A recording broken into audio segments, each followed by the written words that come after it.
that the best ideas came. You know, people just want to change that toxicity and fight against it. And education is a real great example, because education is led by, you know, for non-for-profit structures and mindsets.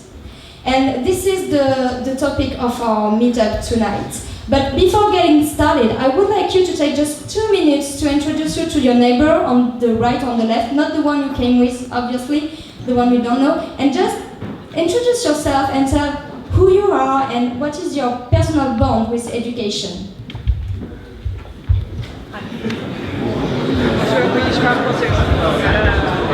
This is good? Very good. Your name? Let's share.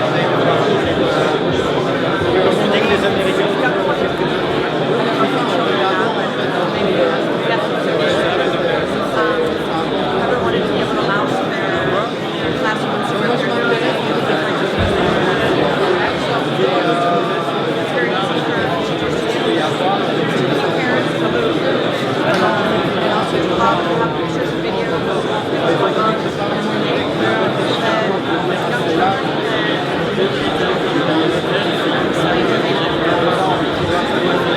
Create a cool education.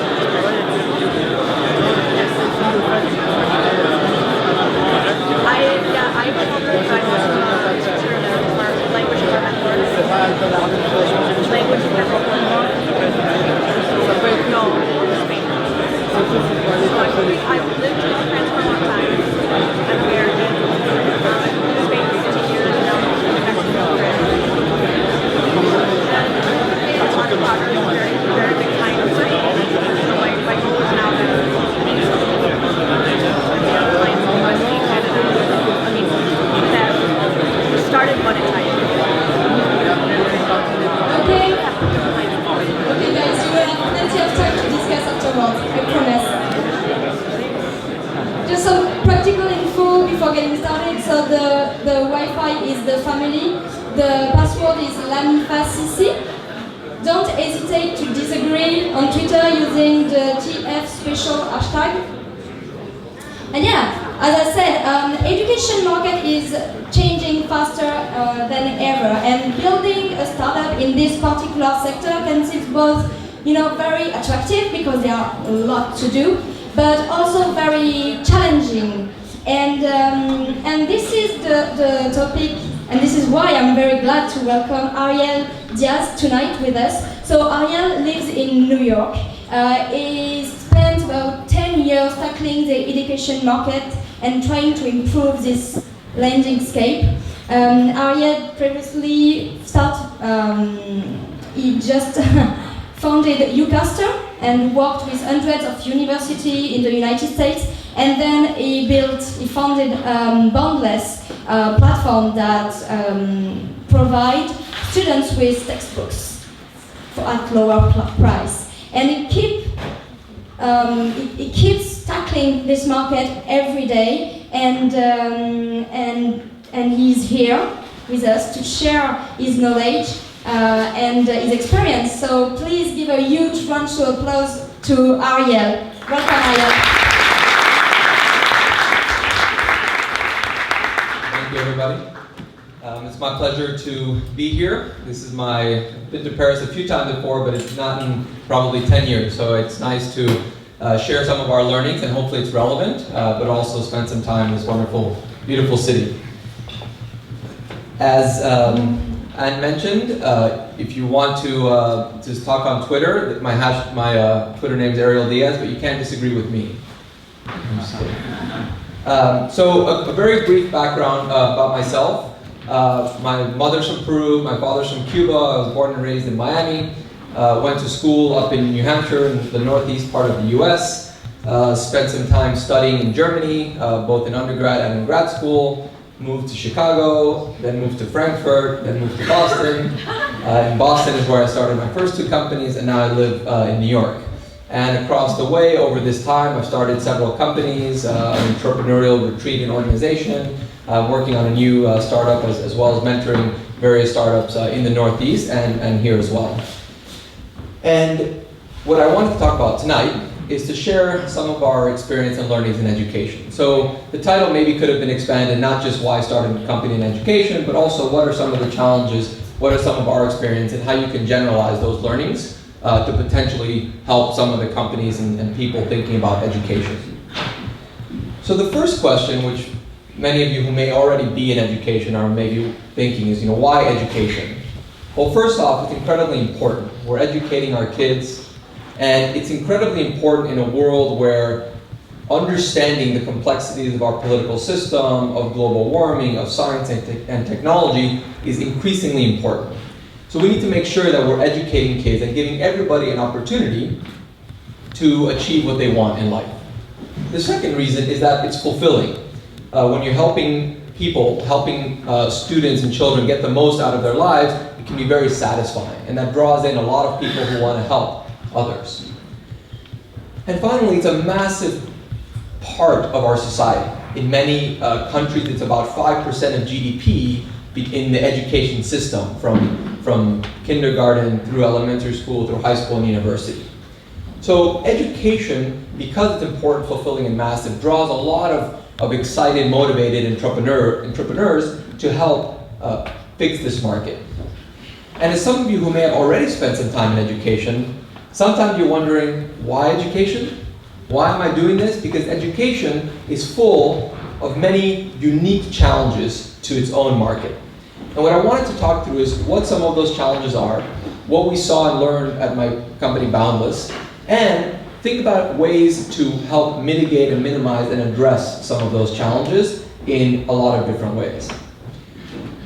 So the first part about what makes education challenging is that it has a very complex decision process.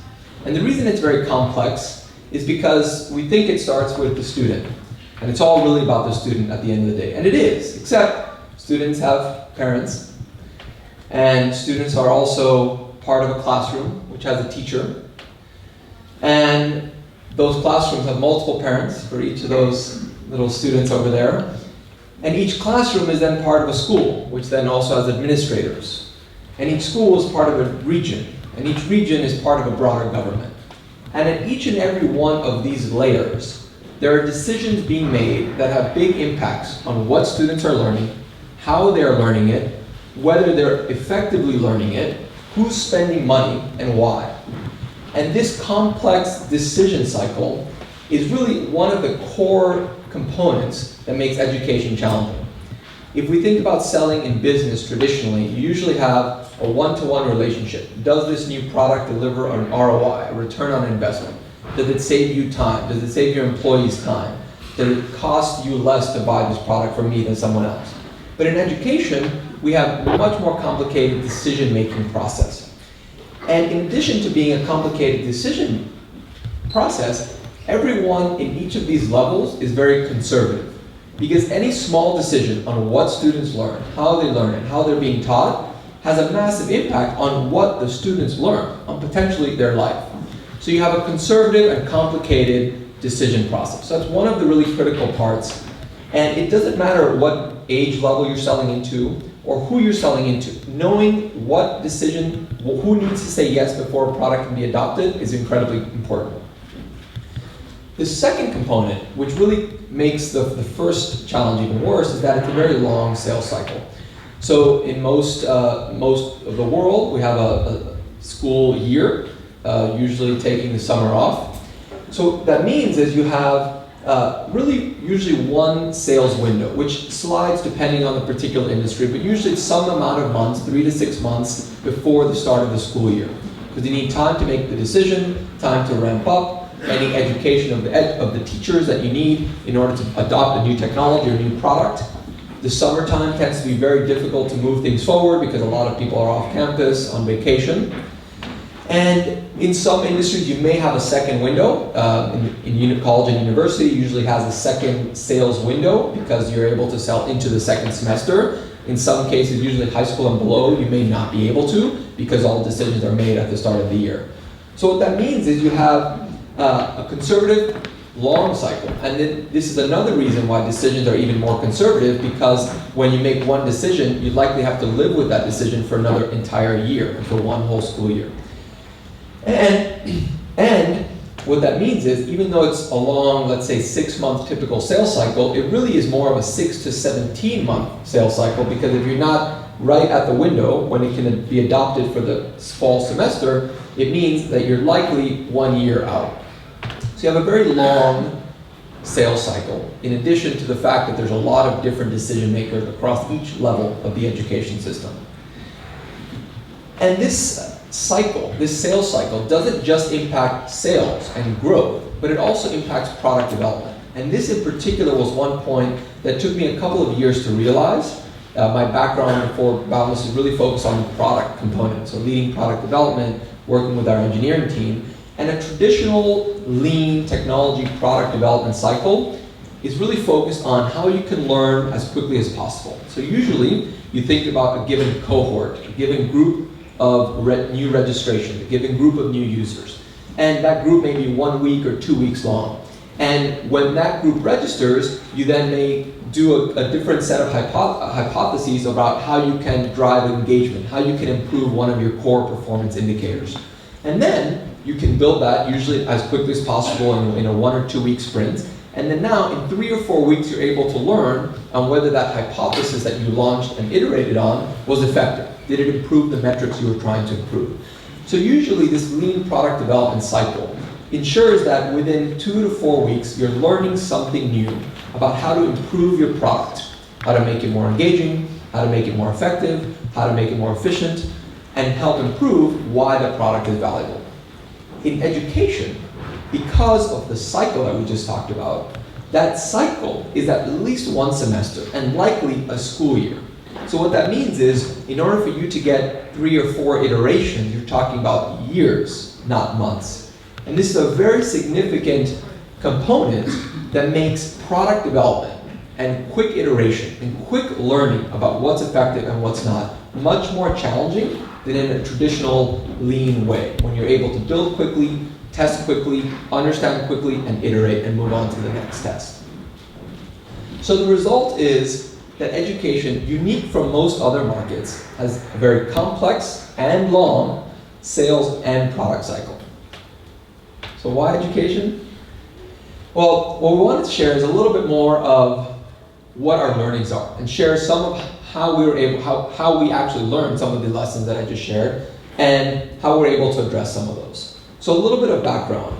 Boundless was started because of this problem. In the United States in particular, which is worse than most of the rest of the world, textbook costs are spiraling out of control. In many cases, they can cost $300 or $400 for an introductory economic or calculus textbook. And calculus hasn't changed since Leibniz and Newton invented it hundreds of years ago. But the textbook market is able to charge increasing expensive prices for these books, primarily because it's a very broken market.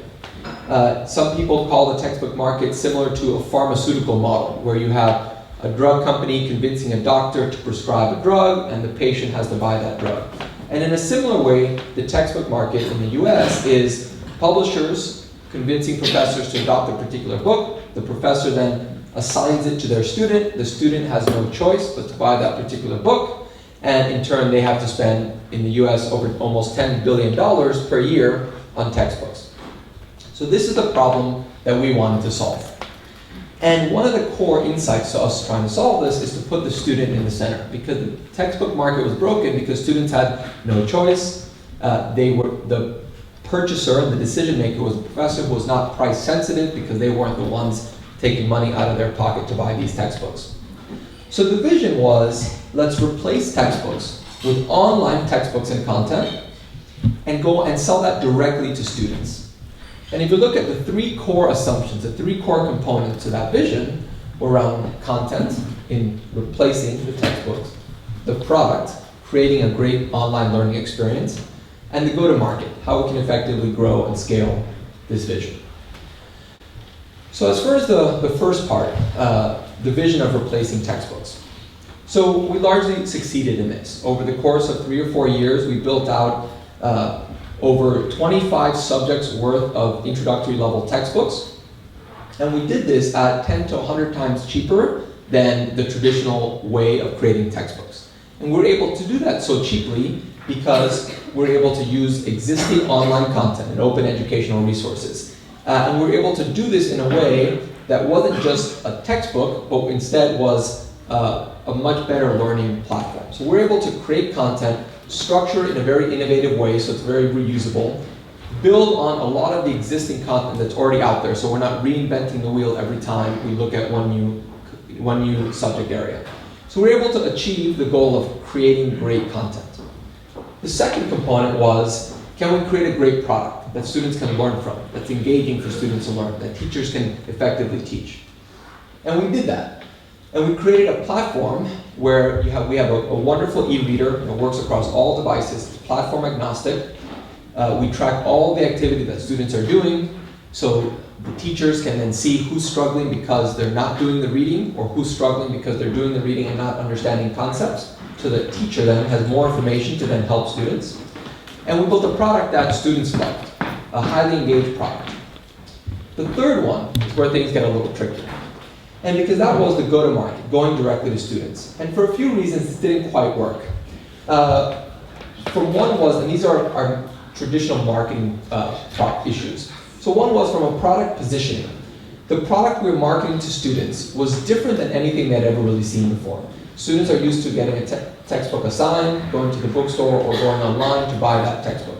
And we were trying to position it as something that was close to a particular book so you could learn as much as you want, as you needed, but it wasn't what your professor was assigning. So it was between a supplement and the original book. The other challenge was the student segments. Our product, because we were focusing on introductory level material, was focused on the freshman and sophomore from a subject area. But the freshmen and sophomore were the most conservative students. By the time you get to being a junior or senior, you're a lot more willing to try a product like ours, but the content didn't quite meet up for their needs. The third one, which I spoke with someone that's in the education space earlier today, the reality that we learned in the US college market is students really were focusing on getting the grade they needed.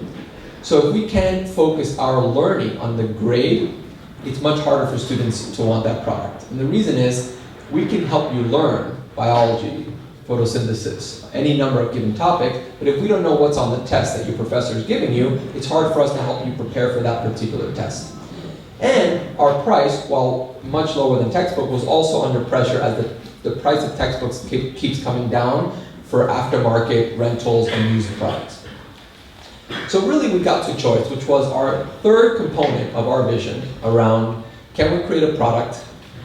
Yes. Can we create a great learning experience? Yes. Can we replace the content of textbooks? Yes. Can we sell it directly to students? Not quite. So we were forced with the choice. We either do something that is more effectively sold directly to students, or focus on going up one level and focus on selling to professors. And that's actually what we did. So we changed the product, the marketing positioning, and really started focusing on selling to educators. Now this transition took us 6 or 12 months because there's quite a number of product enhancements needed for educators, much better data and insight on what the students are doing, integration to a lot of the platforms that they're already using to teach their class. We had to really reposition our sales efforts to work with educators and schools, not just students. And over that 6 or 12 months, we were able to reposition the product, build out the additional functionality, and create a very rich product that we can now sell and market to educators and schools. And that's where we are now. And as a quick summary of Boundless, over the last 5 years, which is how long we've been working on Boundless, we spent the first couple of years building out our initial product, our initial content. Initially with 3 subjects, then 8, then 25 books. We spent those few years building out the initial e-reading platform. And then over the last year or so, we've really been focusing on building out these educator and institutional and school tools. And you can see, the first year or two took us a long time. We had to invest in building out that content, building out that platform. And once we started getting a little bit of that momentum, we're able to then continue investing in the product and the content. And now the business reaches almost 6 million people every month and is in a pretty solid position to continue to impact the US textbook market. But as you can see, this is 5 years in and quite a bit of effort. So what I wanted to Now, step back and generalize some of these experiences, and then we have a little bit of time for, a good amount of time for questions afterwards, which is, so we talked, there's a lot of unique challenges in the education market. But challenges are meant to be overcome. So a couple of the things that we learn and that from our experience, number one is finding a direct model, if you can. We try to do this, and the reason we try to go directly to students is because the education market has, as I mentioned, a very complicated decision-making process. So if you are able to sell directly to a decision maker, where the decision maker is the one making both the purchase decision and the actual purchase, spending the money, you can have a much quicker feedback cycle between, is the product being effective, can you sell it effectively? So if you can, finding a direct model is great. And actually, some of the fastest growing companies right now are direct models. A lot of the models that are working very, very well tend to be in the professional space, where you're offering a boot camp or an online course, online video to a professional who wants very much to learn that particular skill, either for a job, for a raise, for a promotion, etc. So if you can, finding a direct relationship with that end user, that end purchaser, and that decision maker helps you learn much more quickly. The second one is try and follow the macro trends. When we started Boundless, one of the things that was pretty clear, this was in 2010, the iPad had just come out, smartphones were becoming much more mature, real-time and near ubiquitous internet connectivity was clearly visible. So the notion of having the internet in your pocket on a device that's much more effective than a traditional laptop for a lot of the learning methods was a lot of wind at our back. And we were able to ride that macro trend and really focus on evolving the go-to-market. So if there are macro trends that you can get behind, it makes you it helps you, give you some additional wind in your sales. Reducing the impact and risk of seasonality is another key opportunity to eliminate some of these challenges. And seasonality is there, so but there are a few ways to try and reduce that. From a product perspective, you can spend some of the off cycles doing focus groups, which can give you learning. It's not going to be the same level of quality learning that you would get by having real customers use it, but you can still get a good amount of learning from focus groups, from user testing on site, going to spending time with students and the end customer. You can also find a product that can sell throughout the year. Some products that are, for example, directly to students as supplements can be sold throughout the year. Sometimes they even peak at finals. So you can have products that are not just sold and adopted at the start of the semester and school year, but can be sold throughout. So thinking about ways to continue learning and to continue selling to help reduce the dependency on that seasonality, which is generally going to slow down your sales and your product learning. Another key one, and this one I see a lot and lived it, we didn't focus on revenue for the first 3 years. And that was intentional because we needed to build out the product before we could initially test it. And it took us a year or two to really understand and iterate towards the revenue. And because of the things I mentioned at the start, which is education is important and fulfilling and massive, people a lot of times do an education company exclusively because they're helping someone. And that's a great motivator, and that's a great way to start. But if you're a for-profit company and you don't find a way to create a sustainable, profitable revenue model, you will not be able to have the impact that really is exciting to you. So it's critical to understand and focus and test what's the revenue model. Who exactly is paying? How much are they paying? When do they need to make that decision? And it's likely that your first hypothesis around revenue won't be correct, which means the earlier you start, the earlier you can test your second hypothesis and third hypothesis. Again, our business model hypothesis did not work. Luckily, we had enough time to then iterate and go towards a second business model hypothesis. So focusing on revenue, even though you're in education, even though you're helping people, is not a dirty word. It's not bad. It's actually important to ultimately help as many people as you can. And another key thing, especially as you take on investors in the for-profit space, the education market is dominated by a non-profit mentality, as I mentioned. And what that means is there's not as much business thinking. So if you're going into it as a investor-backed for-profit company, it's important, as I mentioned, one, to think about what's the revenue model, to make sure you're testing it, to make sure you're learning so that you can create a sustainable company, but also to make sure that your investors and your team, your founding team, your early employees, and yourself are all aligned about how long it's likely to take. And again, because of the seasonality, it means that in education, 2 years is pretty quick, 3 years is pretty quick. And if that's the cycle that you need to iterate on, then you want to make sure you have enough cycles, enough runway, enough wherewithal with your team, your investors, and the rest of your support to understand that this is going to take likely longer than even your worst case scenarios. So with that, I want to conclude that education is certainly hard. It's unique, it has a bunch of challenges, but it's important for society, for our future, and it's incredibly rewarding once you can actually do it. So thank you, and I'd love to take some questions.